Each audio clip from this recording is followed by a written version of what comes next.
So Studio B were a referral from one of your existing clients? Thanks, Derek.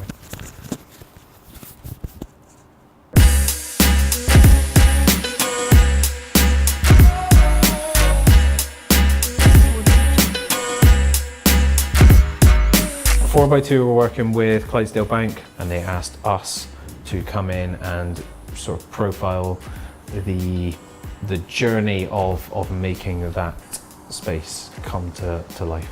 Certainly the way that we do things is that there's always one person that kind of acts as this kind of backbone to a project.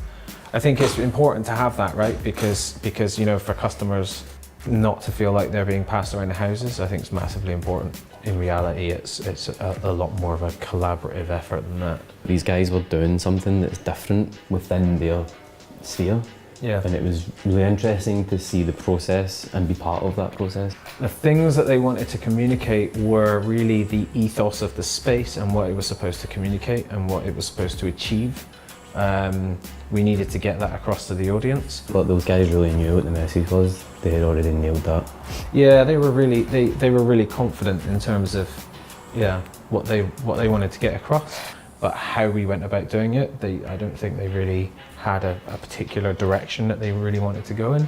I think when you produce content like that, well, you're not really super explicitly bashing your audience with a message, then you bring them into the conversation more because they need to hook themselves in, they need to become part of it to fully understand the concept. It's about trusting your audience to be able to connect with that, I think.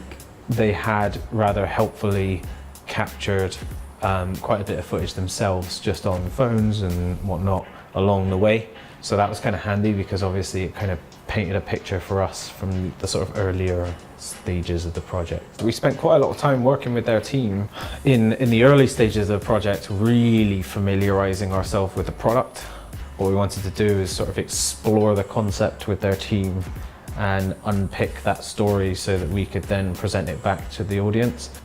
But the only way we could be able to do that was really to sort of immerse ourselves in what they were trying to achieve first. We were genuinely researching it with them. We just approached it with curiosity, and as opposed to something that was staged. I guess it was a chance for us to work with someone who's being quite disruptive. These guys were doing something that's different, and it was really interesting to see the process and be part of that process. I thought we approached it like the way we'd imagine people come across it on the street, because that's what they want, right? It's there on Kensington, on the high street, and like you just go by and you're like, well, this is bizarre, what's going on here? And you just go in and discover it. And one of the first things that we've done to achieve that, we've done like a walkthrough with Mark. Like that wasn't planned at all. And that completely shapes the way that then you speak to the rest of the guys, you know, because you're like, oh, I remember, you know, when we were there, we saw this, we saw that, you know, and that was a really interesting concept, a really interesting idea. And it allows you to expand on those things. We came at it from a very sort of observational documentary type approach. For me, that I felt like that was like a different thing about this project was that we were going in with a kind of, well, we're not really sure what we're going to see at the other side of it.